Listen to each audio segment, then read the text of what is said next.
Hello everyone, my name is पूजा।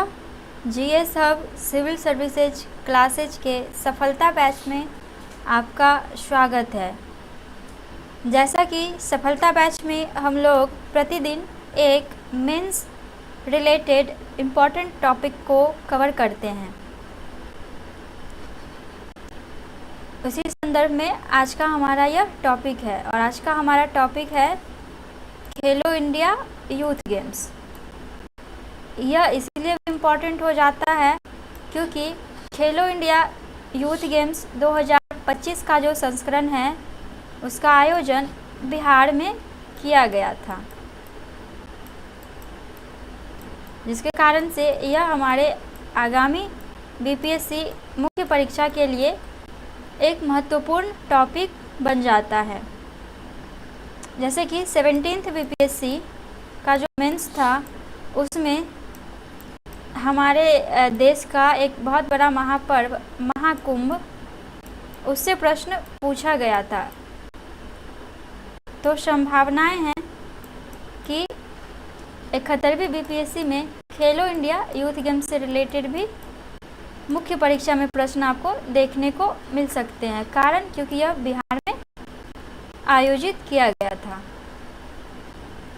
तो आज का हमारा यह वीडियो इसी टॉपिक को संदर्भित करता है।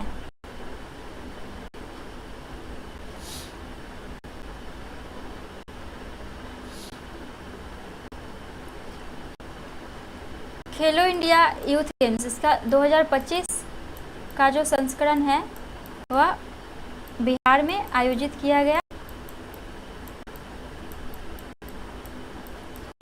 इसका उद्देश्य बृहद स्तर पर भागीदारी और खेलों में उत्कृष्टता को बढ़ावा देना है। भारत में जमीनी स्तर पर खेल संस्कृति को पुनर्जीवित करना भी है। खेलो इंडिया के तहत 12 कार्यक्षेत्र सम्मिलित है, जिसका कि इसमें विवरण दिया गया है। इसके अलावा इसके तहत जो प्रमुख खेल हैं उनका यहाँ पे विवरण दिया गया है। इसका जो पहला संस्करण है वह 2018 को नई दिल्ली में होस्ट किया गया था।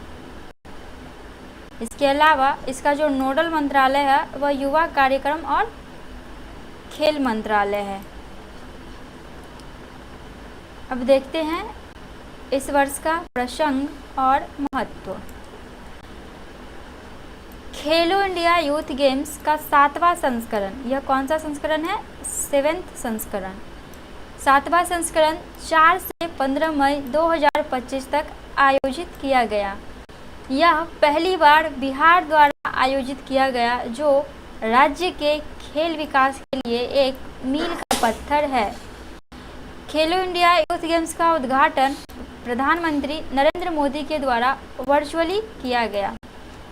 इस वर्ष का इसका मैस्कॉट था गज सिंह, जो ताकत, फुर्ती और सांस्कृतिक विरासत का प्रतीक है।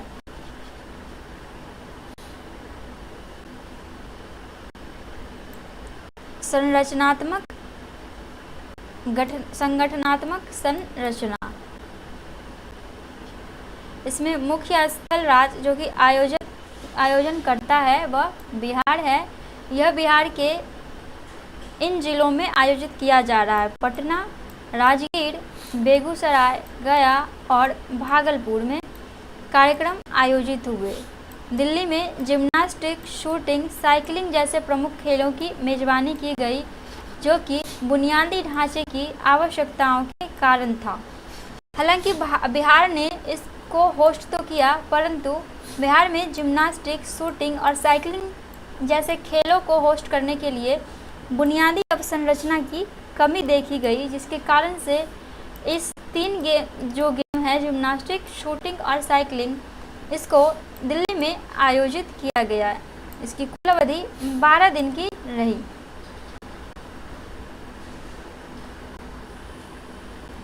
इसमें कुल 27 खेलों को सम्मिलित किया गया था और इन 27 खेलों के तहत कुल 285 स्वर्ण पदक दिए गए।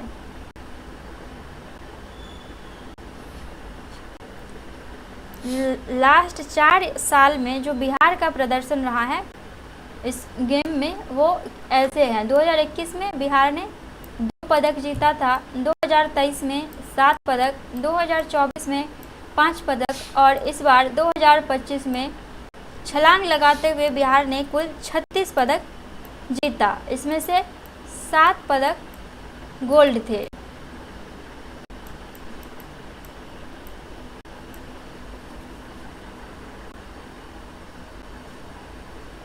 यहाँ पर सूची दी गई है शीर्ष प्रदर्शन करने वाले राज्यों की। तो इसमें महाराष्ट्र पहले स्थान पर रहा है और महाराष्ट्र ने कुल 158 पदक जीता है, जिसके में 58 पदक स्वर्ण है और 47 रजत है और कांस्य पदक 53 है। दूसरे स्थान पर हरियाणा रहा जिसने कुल 117 पदक जीता है, जिसमें 39 गोल्ड है। तीसरे स्थान पर राजस्थान रहा जिसने कुल 60 पदक जीता है और इसमें 24 गोल्ड है। इसी तरीके से आप बाकी राज्यों को देख सकते हैं। चौथे स्थान पर कर्नाटक रहा जिसका 58 टोटल पदक रहा। 5वें पर दिल्ली रहा जिसने कुल 68 पदक जीते। यहाँ पे थोड़ा सा इस पे आप लोगों को लग रहा होगा मिसलीडिंग। तो यहाँ पे जो पदक तालिका की जो ये श्रेणी है वह गोल्ड के आधार पर दी जाती है। हालांकि दिल्ली ने सम्मिलित रूप से राजस्थान और कर्नाटक से ज़्यादा पदक जीता, परंतु गोल्ड के मामले में यह इन दोनों से पिछड़ा हुआ था, इसलिए दिल्ली को 5वां स्थान दिया गया है। तमिलनाडु ने 65 पदक जीता। ऐसे ही आप देख सकते हैं कि टॉप 10 में कौन कौन से राज्य सम्मिलित है। महाराष्ट्र ने 5वीं बार पदक तालिका में शीर्ष स्थान प्राप्त किया। इसमें 2019, 2020, 2023, 2024 और 2025 सम्मिलित है। तो महाराष्ट्र सर्वाधिक बार प्रथम स्थान पर रहने वाला राज्य बन गया है।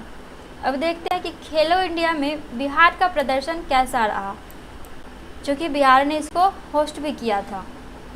तो बिहार का जो लास्ट ईयर का पदक था वो 5 था और चमत्कारिक रूप से जो इस बार का पदक संख्या है वो 36 है। इसमें 7 स्वर्ण पदक, 11 रजत पदक और 18 कांस्य पदक बिहार ने जीता है। ओवरऑल रैंकिंग में देखें तो बिहार 15वें स्थान पर विद्यमान था, जो कि 2024 के 21वें स्थान से ऊपर आया है और यह बिहार में खेलों के प्रति सकारात्मक दृष्टिकोण को इंगित करता है। बिहार के खेलो इंडिया यूथ गेम्स के इतिहास का यह सर्वश्रेष्ठ प्रदर्शन रहा है। हालांकि ये जो प्रदर्शन है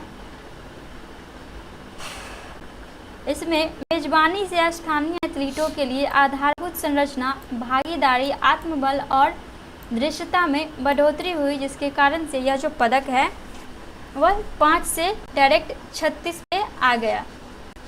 हालांकि पिछले कुछ वर्षों में बिहार जो है वो खेलों के प्रति अधिक सक्रिय राज्य के रूप में उभरा है, जिसमें खेल के लिए कई योजनाएं चलाई गई बिहार सरकार के द्वारा, जिसमें राजगीर में खेल विश्वविद्यालय की स्थापना,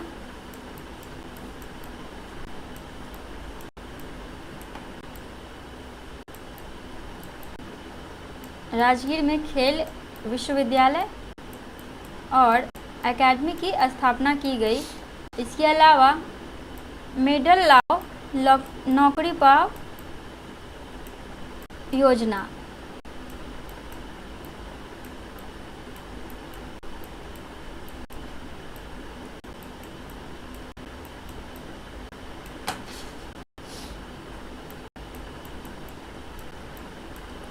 मेडल लाओ नौकरी पाओ योजना जैसी पहलों ने बिहार में खेल के प्रति सकारात्मक दृष्टिकोण को बढ़ावा दिया और इसका प्रभाव बिहार में पदक में वृद्धि के स्वरूप में देखा जा सकता है।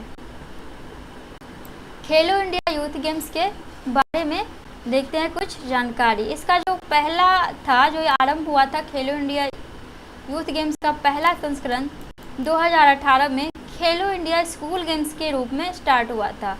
2019 में इसका पुनर्नामकरण करके खेलो इंडिया यूथ गेम्स रखा गया।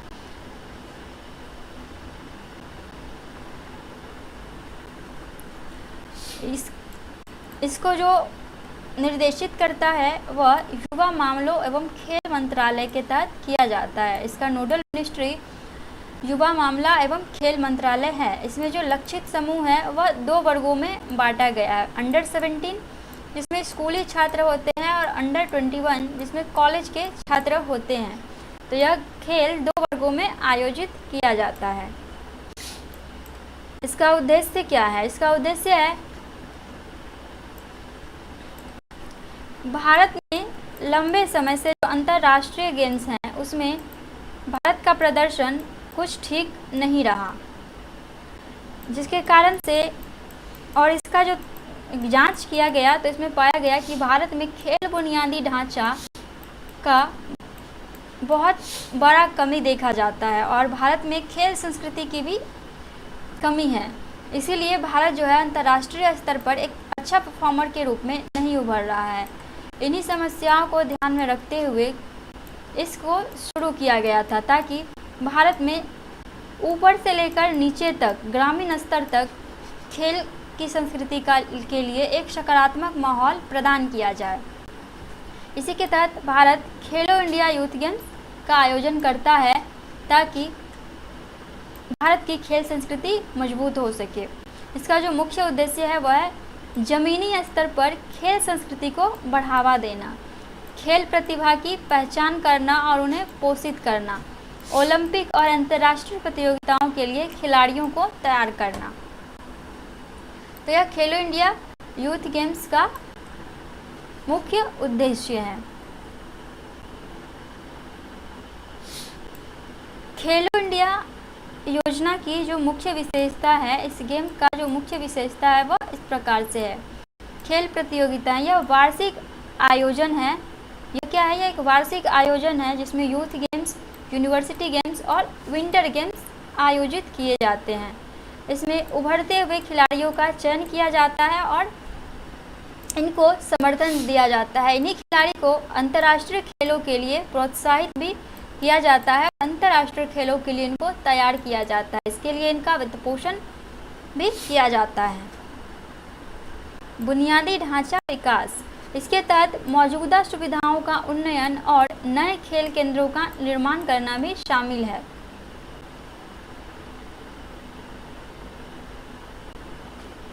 खेलो इंडिया केंद्र और एकेडमियां, विभिन्न खेल विधियों में कोचिंग और प्रशिक्षण प्रदान करना। इसके तहत चयनित लोगों का प्रशिक्षण अंतर्राष्ट्रीय स्तर पर परफॉर्म करने के लिए भी प्रदान करवाया जाता है। यह समावेशन को बढ़ावा देता है। इसके तहत लैंगिक समानता, विकलांगता समावेशन और देसी खेलों का समर्थन किया जाता है। विकलांगता समावेशन के लिए खेलो इंडिया पैरा गेम्स का आयोजन किया जाता है। मल्लखंब और कलारीपयट्टू जैसे स्थानीय स्वदेशी गेम भी इसमें सम्मिलित है जो कि देसी खेलों को समर्थन देता है। इससे भारत की सांस्कृतिक जो एकता है वह मजबूत होती है और समावेशन में वृद्धि होती है। फिट इंडिया मूवमेंट, शारीरिक फिटनेस को बढ़ावा देने के लिए जीवन शैली अभियानों का संचालन भी इसी के तहत किया जाता है। खेलो इंडिया ऐप 2019 में बनाया गया था। इसमें खेल आयोजनों की रियल टाइम जानकारी दी जाती है और फिटनेस और समुदाय भागीदारी को बढ़ावा देना इस ऐप का प्रमुख लक्ष्य है। अब देखते हैं कि 2025 में कौन से नवाचार खेलो इंडिया यूथ गेम्स में लाया गया था। तो सेपक टकराव को पहली बार इसमें शामिल किया गया। यह टीम आधारित दक्षिण पूर्व एशियाई खेल है। यह कुछ वॉलीबॉल और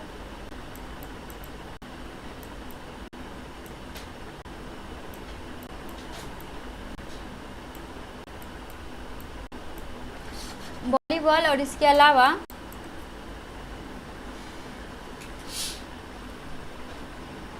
एक और गेम है जिसका ये मिक्स के रूप में आता है। और यह जो है मुख्य रूप से दक्षिण पूर्वी एशियाई खेल है, जिसको पहली बार क्या किया गया कि खेलो इंडिया यूथ गेम्स में शामिल किया गया।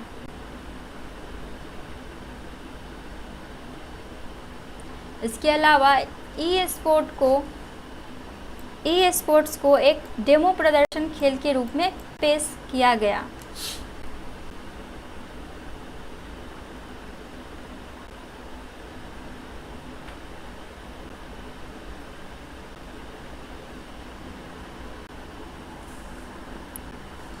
नवाचार के रूप में इसमें सेपक टकराव और ई स्पोर्ट्स को शामिल किया गया।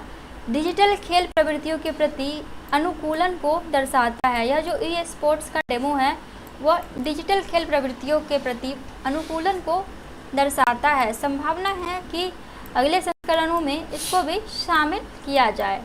हालांकि इस बार यह सिर्फ एक डेमो के रूप में था। अब ये कुछ ऐसे टॉपिक्स हैं जो अगर आपके मुख्य परीक्षा में खेलो इंडिया से संबंधित प्रश्न आता है तो बेहतरीन अंक प्राप्त करने में आपकी सहायता कर सकता है। ऊपर जो भी अभी मैंने बताया यह मुख्य रूप से इसके इंट्रो में आप यूज कर सकते हैं और यह प्रारंभिक परीक्षा के लिए महत्वपूर्ण इम्पॉर्टेंट डेटा फैक्ट प्रदान करता है और इससे आप एक इंट्रो लिख सकते हैं। अब हम लोग देखते हैं कि मुख्य परीक्षा के लिए कौन कौन से पॉइंट इम्पॉर्टेंट है।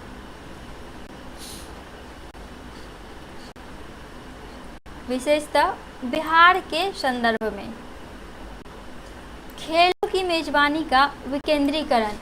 बिहार में खेलो इंडिया यूथ गेम्स के आयोजन से स्पष्ट होता है कि टियर 2 राज्य भी अब राष्ट्रीय स्तर के आयोजन करने में सक्षम है।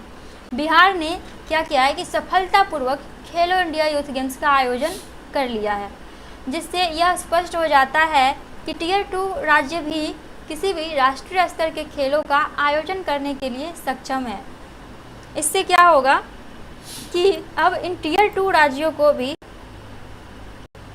राष्ट्रीय स्तर के आयोजन हेतु सक्षम माना जाएगा और अन्य खेलों की जो मेजबानी है जो पहले टियर 1 राज्यों में रहता था अब टियर 2 राज्यों की ओर विस्तारित या विकेंद्रीकृत किए जाएंगे। इससे हमारे देश में क्या है कि खेल सांस्कृतिक तो मजबूत होगा ही, इसके अलावा जो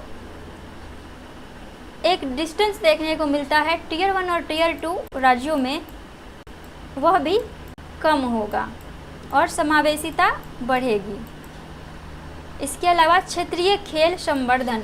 बिहार में बेहतर आधारभूत संरचना और दृश्यता से युवाओं की भागीदारी में दीर्घकालिक बढ़ोतरी होगी।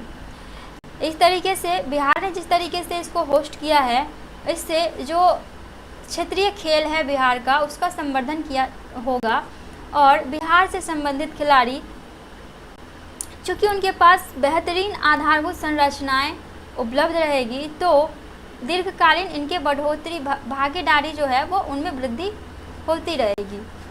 इसके अलावा जो एक दूसरा पॉइंट है कि इसका और क्या प्रभाव पड़ेगा तो सामाजिक और आर्थिक प्रभाव। खेल युवाओं के सशक्तिकरण, रोजगार और क्षेत्रीय पूर्वाग्रह को तोड़ने का माध्यम बनते हैं। खेल एक ऐसा गतिविधि है जिसके द्वारा हम कई सामाजिक आर्थिक बेड़ियों को तोड़ सकते हैं। खेल आपको सामाजिक रूप से सशक्त बना सकता है और आर्थिक रूप से स्वतंत्र बना सकता है। खेल नए नए मानसिकताओं को बढ़ावा देता है और यह युवा सशक्तिकरण, रोजगार और क्षेत्रीय पूर्वाग्रहों को तोड़ने में भी मदद करता है। जिस तरीके से बिहार का टियर 2 स्टेट होने के बावजूद सफलतापूर्वक बिहार ने इस गेम को होस्ट किया तो यह दर्शाता है कि बिहार अपने सामाजिक आर्थिक पूर्वाग्रहों को पीछे छोड़ रहा है और इस आयोजन ने बिहार में बड़े पैमाने पर रोजगार और आर्थिक गतिविधियों को भी बढ़ावा दिया। डिजिटल और समावेशी विस्तार। ई स्पोर्ट्स और पैरा इवेंट से और ज़्यादा जो है खेल समावेशी होते जाएगा। ई स्पोर्ट्स अभी वर्तमान समय में ज़्यादातर युवा ई स्पोर्ट्स में व्यस्त रहते हैं। तो ऐसे में इसको खेलो इंडिया यूथ गेम्स के तहत शामिल करने से जो खेलों की समावेशिता है वह बढ़ेगी और ये जो डिजिटल गैप है जो खेलों के बीच आता है उसमें कमी देखने को मिलेगी। इसके अलावा पैरा इवेंट्स से उन लोगों की भागीदारी बढ़ेगी जो कि सामान्य खेलो इंडिया यूथ गेम्स में भागीदार नहीं हो सकते हैं। इससे सामाजिक स्तर पर समावेशिता को बढ़ावा मिलेगी। नीति में समावेशन का संकेत इन दोनों के माध्यम से दिया जा रहा है। राष्ट्रीय एकीकरण विभिन्न राज्यों की सहभागिता से राष्ट्रीय पहचान और सांस्कृतिक आदान प्रदान को बढ़ावा मिलता है। क्योंकि यह एक राष्ट्रीय गेम था जिसमें लगभग सभी राज्यों ने पार्टिसिपेट किया, तो इससे राष्ट्रीय एकीकरण मजबूत होता है। खेलो इंडिया यूथ गेम्स 2025 से बिहार को भी लाभ प्राप्त हुए हैं और मुख्य परीक्षा के दृष्टिकोण से यह जो पॉइंट है वो अधिक महत्वपूर्ण हो जाता है। इस गेम को होस्ट करने से बिहार को क्या लाभ मिला? खेल अवसंरचना को बढ़ावा।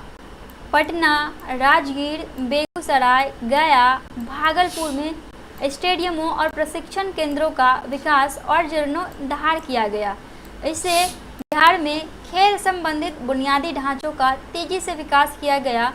इसका दीर्घकालीन प्रभाव यह पड़ेगा कि इन सभी बुनियादी संरचनाओं को यूज करके बिहार में खेल संस्कृति का महत्वपूर्ण विकास होगा और बिहार के जो युवा हैं वह खेल की ओर आकर्षित होंगे।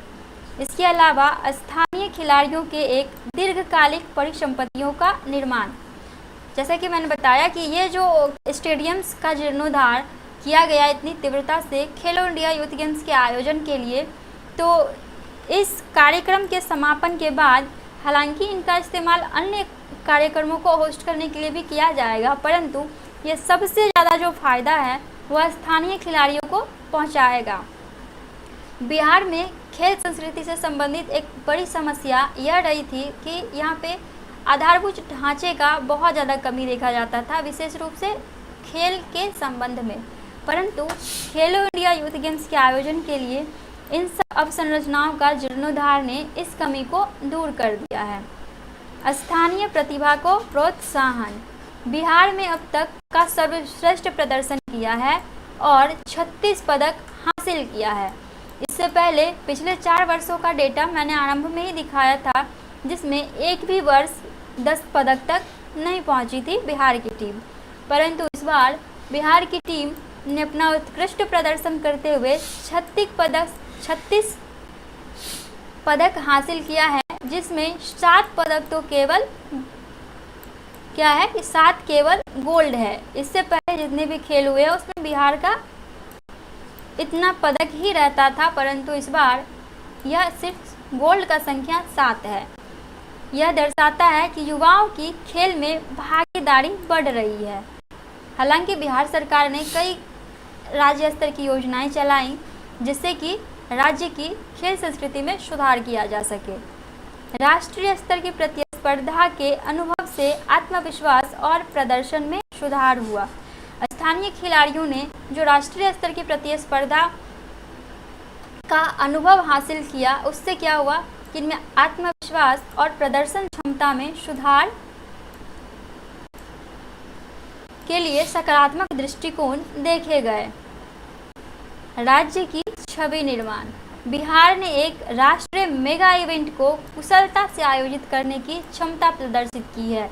सकारात्मक मीडिया कवरेज ने पिछड़ेपन से जुड़ी धारणाओं को तोड़ा है।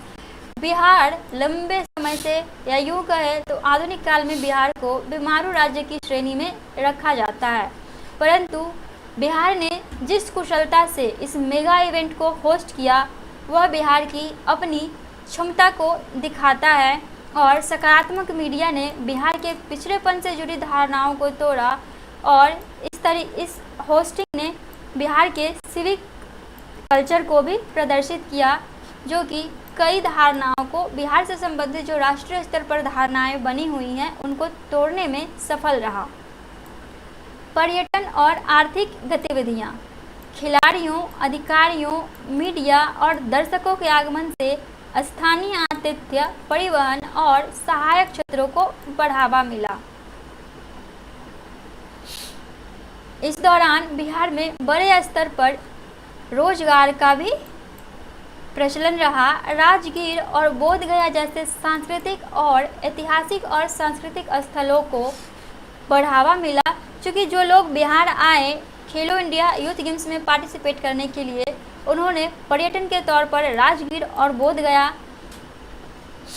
को चुना, जिससे इन दोनों ही क्षेत्रों में पर्यटन की गतिविधियां अत्यधिक सकारात्मक देखी गई। और क्योंकि यह एक मेगा इवेंट था, इसलिए इसने बहुत बड़े स्केल पर बिहार में आर्थिक गतिविधियों को प्रोत्साहन दिया, जिसने रोजगार को भी जन्म दिया। युवाओं को प्रेरणा और सामाजिक प्रभाव। ग्रामीण और अर्ध शहरी युवाओं में खेल भावना और आकांक्षाएं जगी। ऐसा होता है हमारे साथ कि जब हम किसी चीज़ को ऐसे टेलीविज़न पे देखते हैं तो उतना हमारे अंदर जो है मोटिवेशन नहीं जगता है, परंतु जब कुछ चीज़ हम अपने आसपास होते हुए देखते हैं, और बिहार ने जिस तरीके से इस मेगा इवेंट को पहली बार कुशलतापूर्वक आयोजित किया, इससे क्या हुआ कि बिहार के ग्रामीण और अर्ध शहरी युवाओं में जो लोग इसके साक्षी बने विशेष रूप से, और क्योंकि इसको बिहार में होस्ट किया गया था, तो इसके कारण से जो एक स्थानीय लगाव होता है, इसने एक खेल भावना और आकांक्षाओं को एक गति प्रदान किया है, जो कि बिहार में आने वाले वर्षों में खेल संस्कृति के सकारात्मक विकास की ओर संकेत करता है। खेल संस्कृति के माध्यम से स्वस्थ जीवन शैली और अनुशासन को भी बढ़ावा मिलता है।